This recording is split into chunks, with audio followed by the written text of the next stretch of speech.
지난주 수요 기도회에서는 우리는 한 형제가 범죄했을 때 어떻게 해야 하는지를 살펴보았습니다. 형제의 범죄를 보았는데 그냥 덮어두고 숨겨놓고 넘어가서는 안 된다라고 했습니다. 죄는 반드시 드러내야 합니다. 따라서 우리는 세 단계를 우리가 나누었습니다.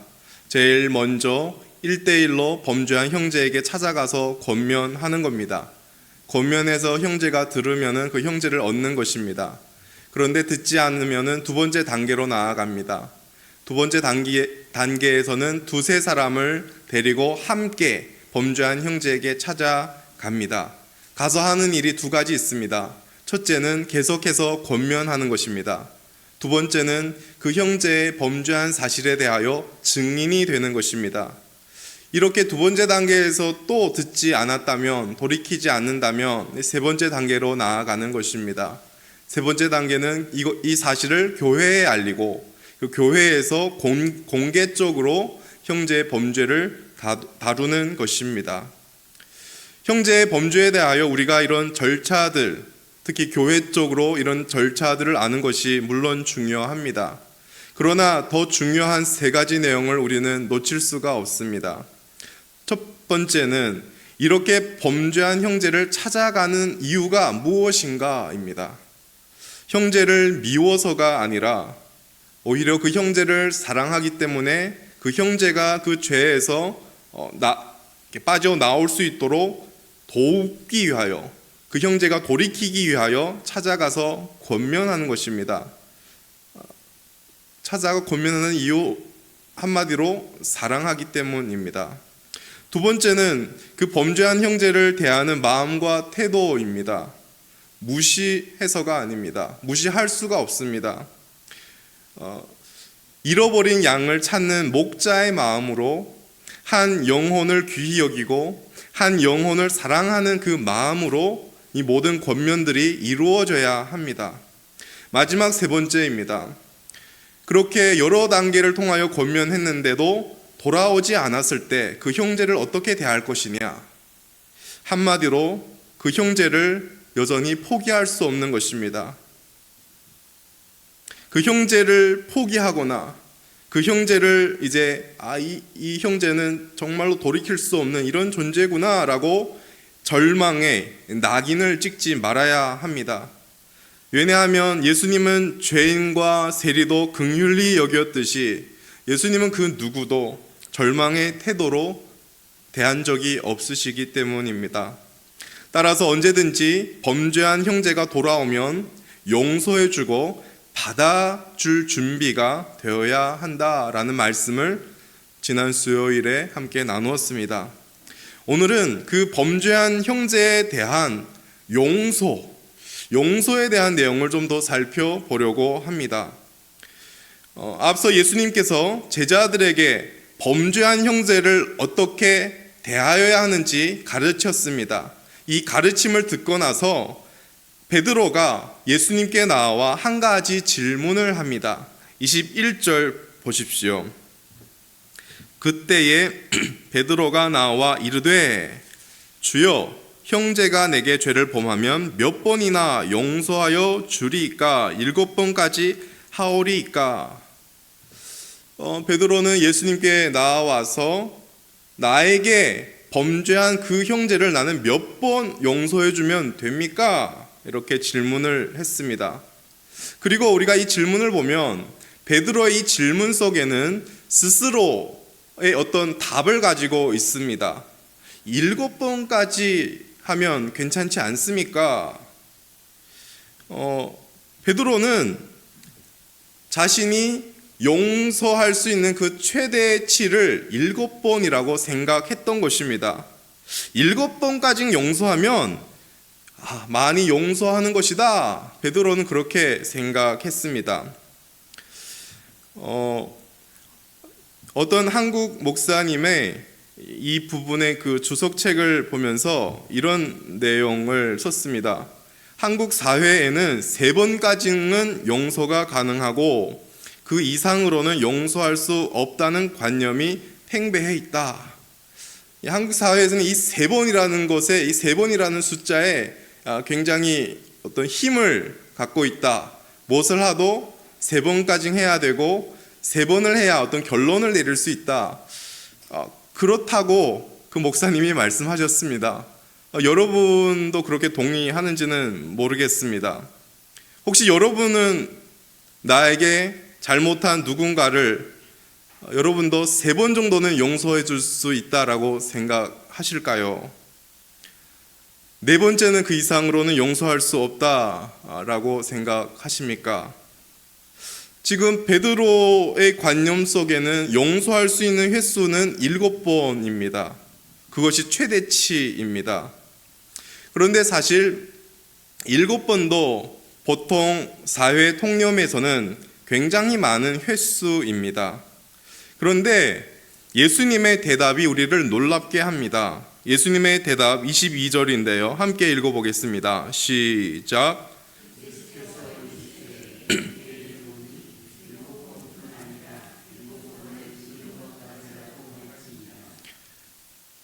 예수님은 베드로가 최대치로 생각하는 7번이 아니라 7번의 70번까지 용서해야 한다라고 말씀하십니다. 여러분, 7번의 70번은 그냥 문자 그대로 계산하면 몇 번입니까? 바로 나오죠. 490번입니다. 그렇다면 지금 예수님의 말씀은 그래, 490번까지는 용서하고 491번째는 용서 안 해도 돼 라는 의미일까요? 그렇지 않겠죠. 같은 오늘 본문과 같은 그 내용을 기록한 누가복음 17장에서 누가는 예수님의 말씀을 다음과 같이 기록하고 있습니다. 누가복음 17장 3절 4절인데 제가 읽어드리겠습니다. 만일 내 형제가 죄를 범하거든 경고하고 회개하거든 용서하라. 만일 하루에 7번이라도 내게 죄를 짓고 7번 내게 돌아와 내가 회개하노라 하거든 너는 용서하라 하시더라. 즉 예수님은 지금 언제든지 형제가 오면 언제든지 용서하라 라고 말씀하십니다. 그래서 오늘 마태복음에서도 꼭 숫자로 490번째까지는 용서하되 491번째는 용서 안 해도 된다라는 말씀이 아니라 용서에는 한계가 없다라는 의미로 이 말씀을 하고 있는 것입니다. 윌리엄 핸드릭슨이라는 신학자는 여기에 내가 몇 번이나 용서해야 할까요? 라고 하는 이 질문을 이렇게 해석합니다.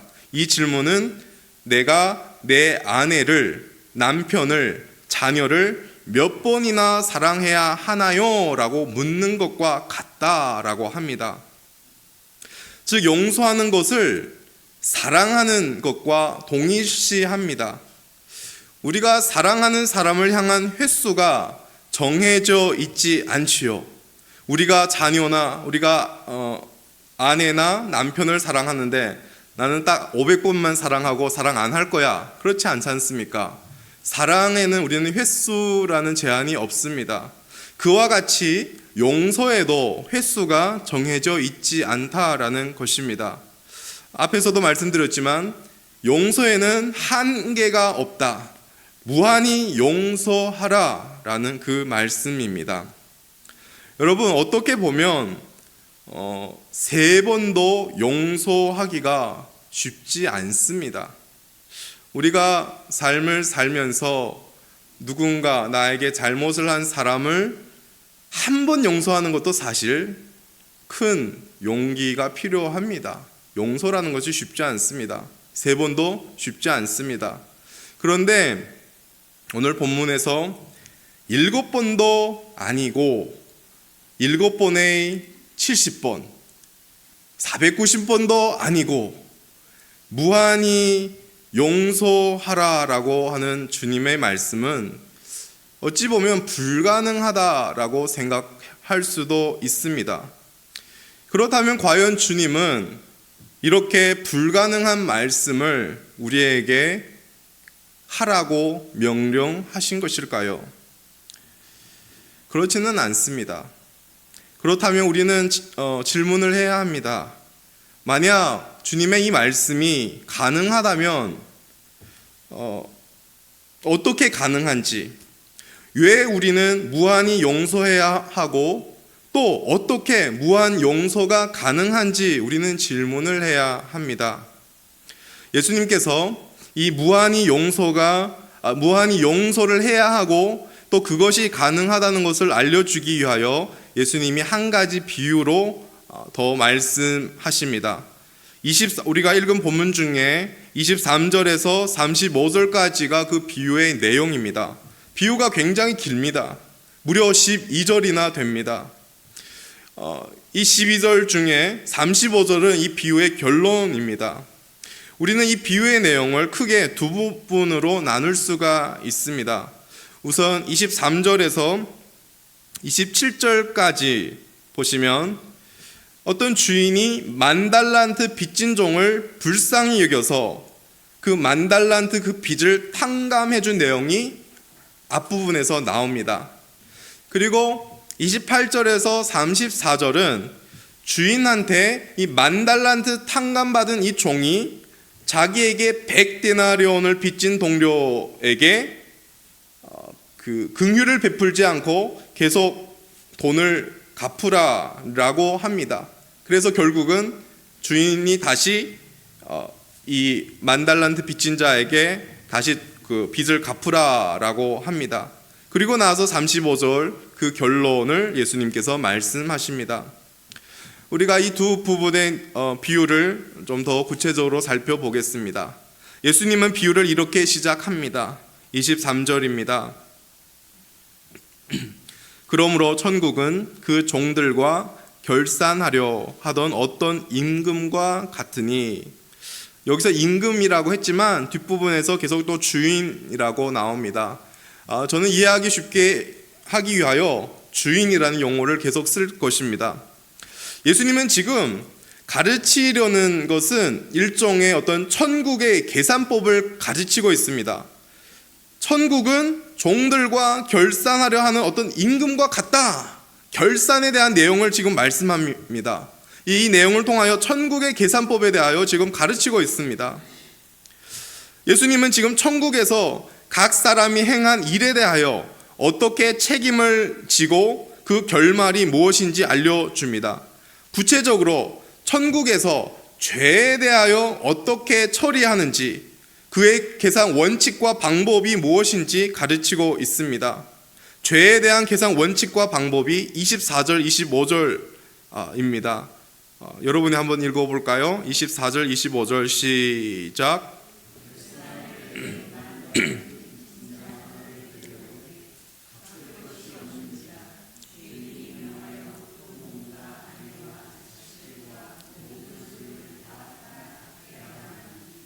네, 감사합니다. 10,000달란트 빚진 자가 이제 있었습니다. 그런데 그에게는 갚을 것이 없습니다.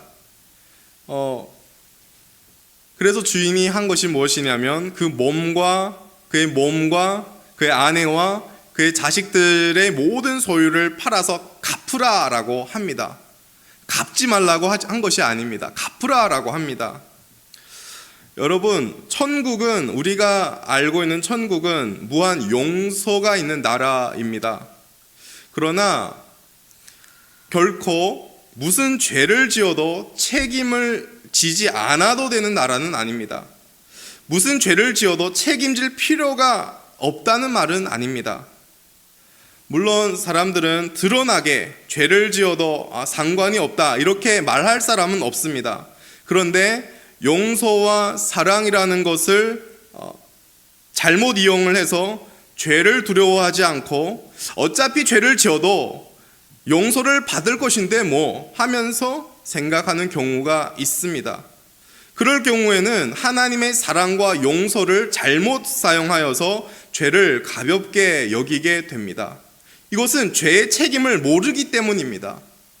무슨 죄를 지어도 하나님 용서한다. 단지 하나님을 사랑의 하나님만 생각하기 때문입니다.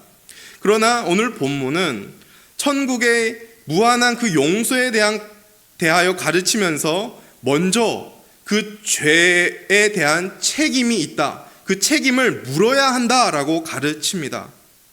만약 죄에 대한 책임을 물지 않아도 된다면 용서는 무슨 의미가 있겠습니까? 죄에 대하여 책임을 물지 않아도 된다면 용서는 필요가 없게 됩니다. 그래서 죄에 대하여 책임을 느끼지 못한다면 죄를 지고도 죄에 대하여 냉소적입니다. 왜 나는 용서를 받아야 하는지, 또 나는 뭘 용서받아야 하는지 모르기 때문입니다.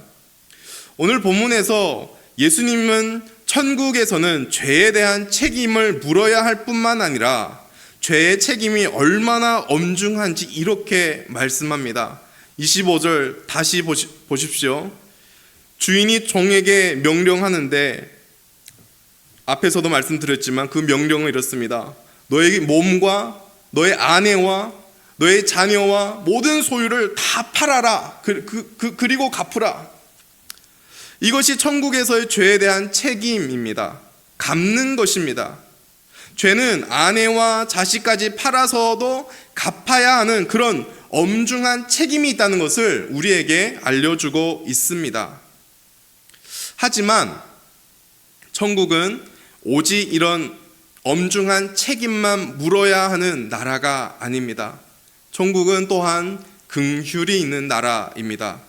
26절, 27절 말씀 제가 읽어드리겠습니다. 눈으로 보십시오. 그 종이 엎드려 절하며 이르되 내게 참으소서 다 갚으리다 하거늘 그 종의 주인이 불쌍히 여겨 놓아 보내며 그 빚을 탕감하여 주었더니 1만 달란트를 빚진 종이 주의 긍휼하심으로 빚을 탕감받습니다. 우선 1만 달란트의 빚이 얼마나 될까요? 우선 이 무게로 여러분에게 설명해 보겠습니다. 한 달란트는 그 당시 지역과 시간에 따라서 차이가 있었습니다. 근데 보통 30kg에서 60kg의 무게라고 합니다. 따라서 적게 계산해도 1만 달란트는 30만 킬로그램이 됩니다. 즉 300톤입니다. 우리가 1톤 트럭이라는 그 차를 우리가 생각한다면 1톤 트럭이 300대가 필요합니다. 그 화폐가 은이든 금이든 엄청난 분량입니다. 일단 그림적으로 우리가 이렇게 닿길 바랍니다. 1톤 차량이 300대가 있다. 이걸 만약 오늘날 한국 돈으로 우리가 계산했을 때, 그리고 일당을 하루에 10만 원이라고 계산했을 때 1만 달란트는 6조가 됩니다. 여러분 6조 어마어마한 숫자지요. 따라서 당시 종의 신분으로서는 이 1만 달란트 빚은 결코 갚을 수가 없는 그런 큰 금액의 빚입니다. 이 종이 주인에게 엎드려서 절하면서 간절하게 구합니다. 26절 다시 보세요. 나에게 참으소서 다 갚으리라. 다 갚겠습니다. 솔직히 이 어마어마한 빚을 갚을 수 있을까요? 없지요. 이 종은 정말 갚으려고 해서 갚을 수 있는 능력이 있어서 이 말을 한 것이 아닙니다. 그에게는 그런 능력이 없습니다.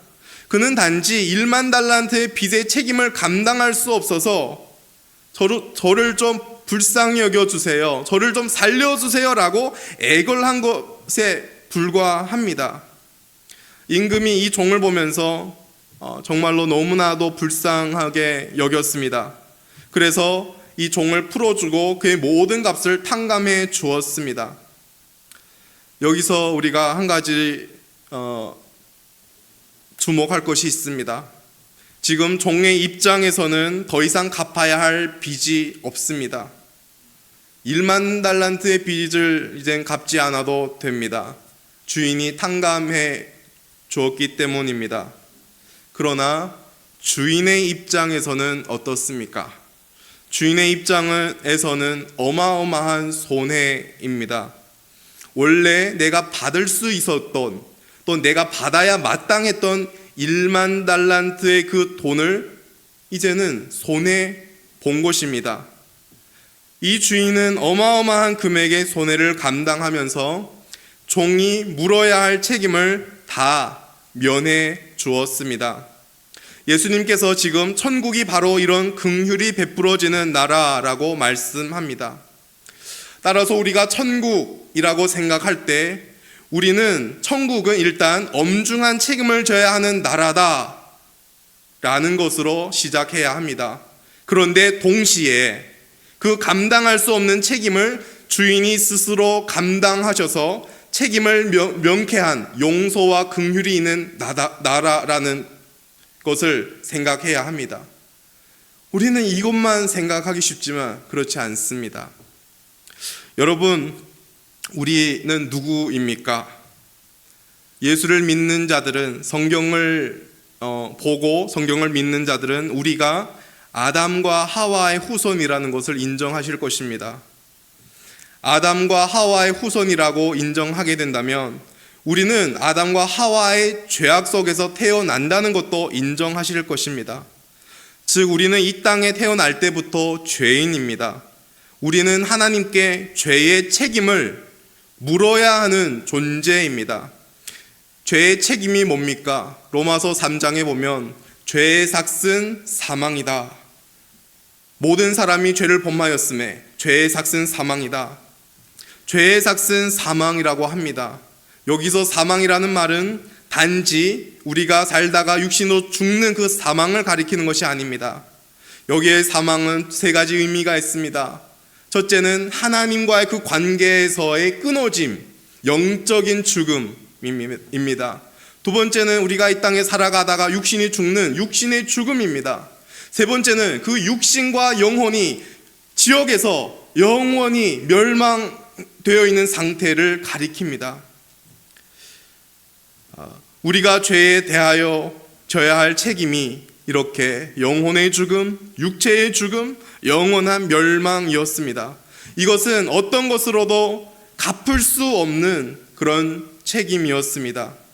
우리는 이 죄의 책임에서 절망스러울 뿐입니다. 그 종처럼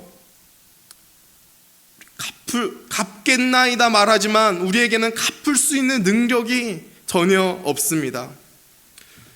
그래서 하나님은 우리를 불쌍히 여기셨습니다.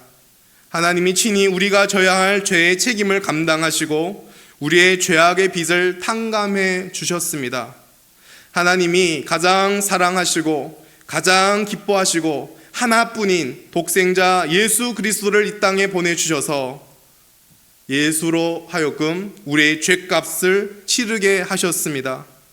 예수 그리스도께서 저와 여러분이 져야 할 죄의 책임, 즉 그 영원한 그 멸망을 예수님이 감당하신 것입니다. 그러나 예수님께서 이 책임을 감당하기에도 너무 힘든 책임이었습니다. 예수님이 십자가에 돌아가기 전에 하나님 아버지께 이렇게 기도하셨습니다.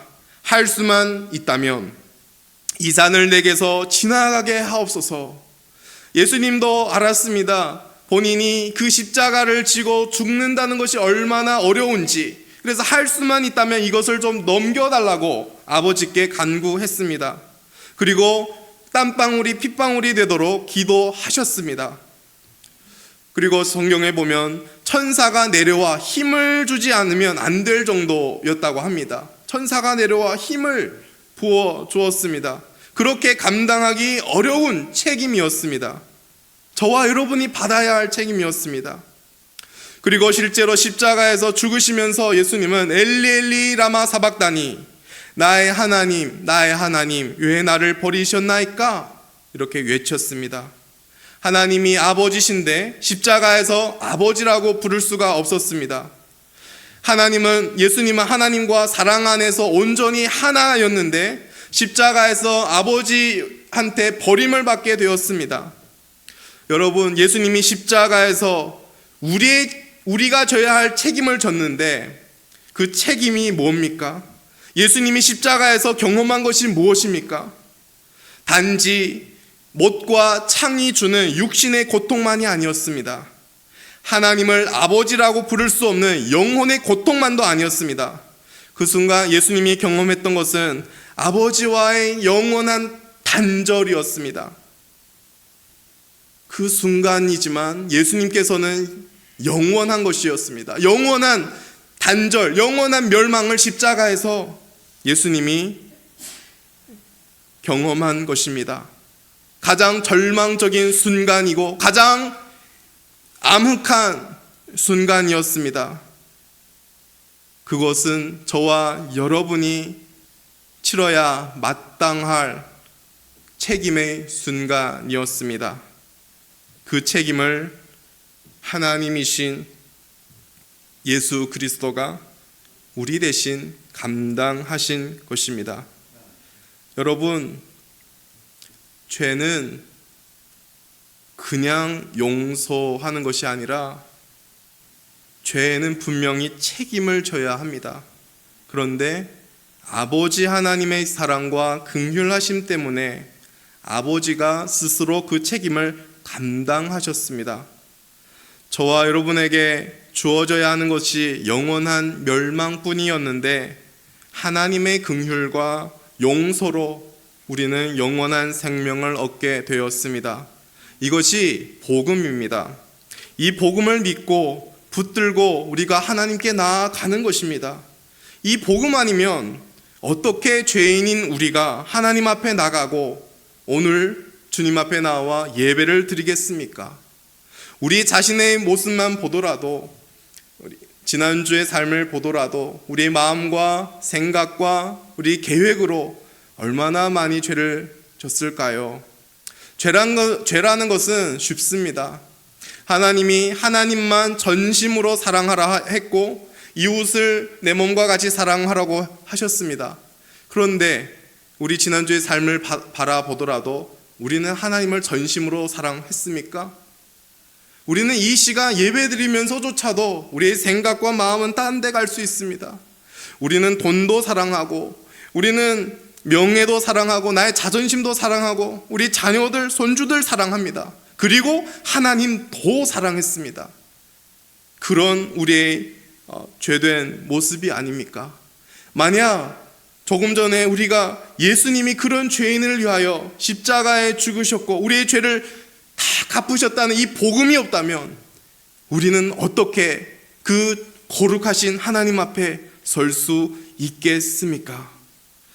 여러분, 죄는 책임을 져야 하는데 예수님이 십자가에서 저와 여러분의 그 모든 죄를 대신하여 우리의 모든 그 죄의 책임을 감당하셨다라는 이 복음을 여러분 믿으시길 바랍니다.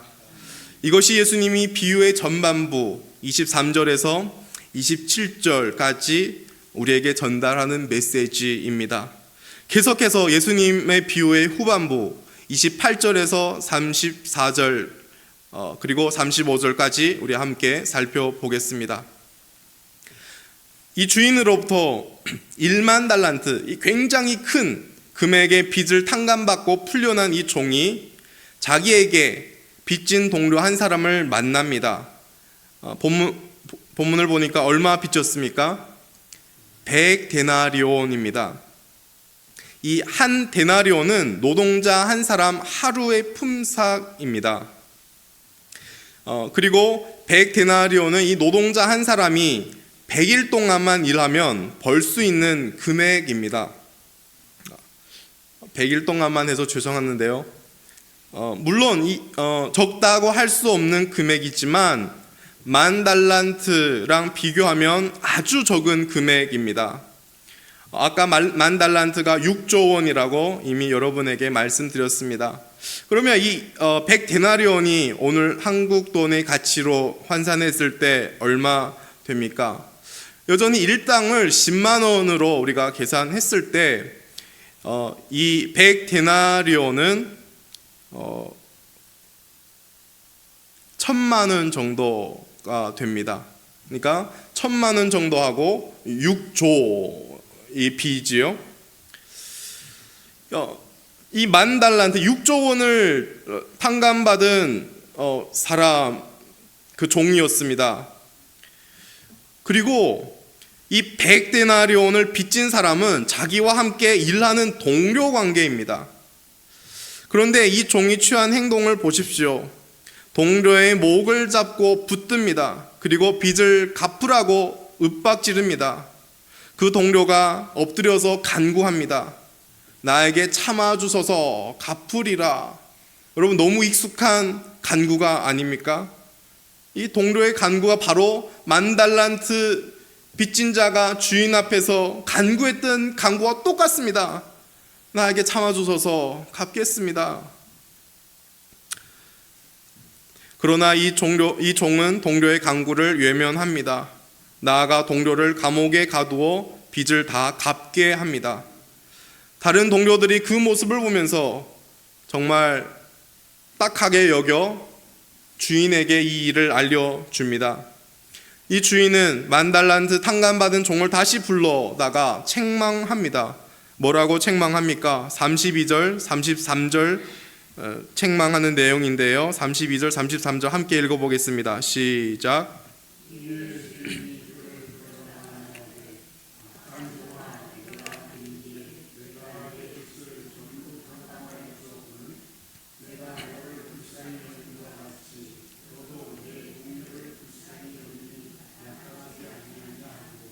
네, 주인은 이 종을 향하여 악한 종이다라고 책망하십니다.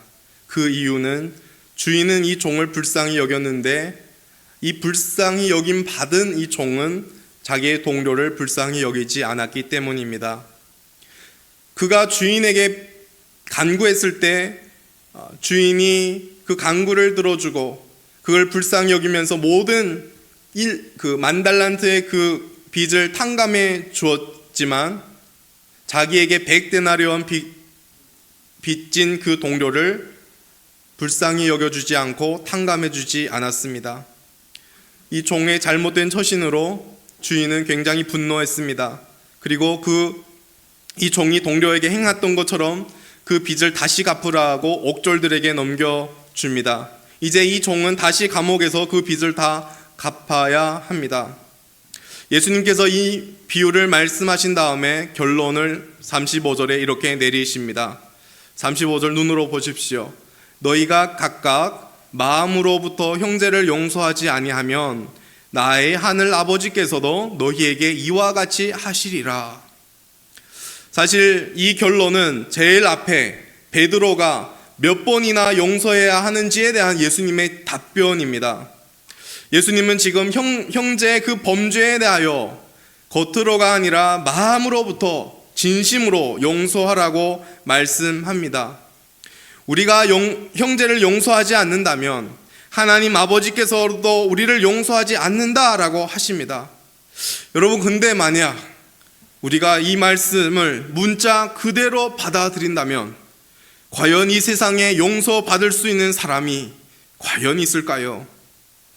이 말씀은 지금 용서의 중요성을 말씀하고 있습니다. 그리고 이 말씀은 우리는 사실 거꾸로 이해해야 합니다. 하나님께 용서받은 자가 다른 형제를 용서하는 것이 마땅하지 않겠느냐? 우리는 이렇게 이해해야 맞습니다.